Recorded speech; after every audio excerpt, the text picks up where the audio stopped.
nakatutok na tayo sa phone natin buong araw. In terms of battery performance naman, meron siyang 5,200 mAh battery.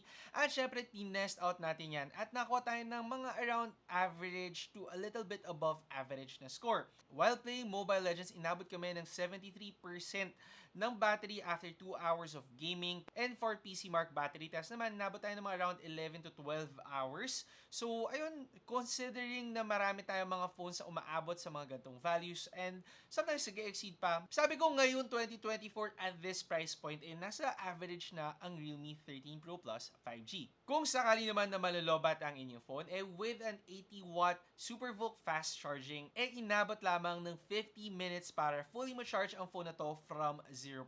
Gumagamit siya ng Snapdragon 7S Gen 2 na chipset, meron siyang 12GB of RAM and 12GB of expandable RAM.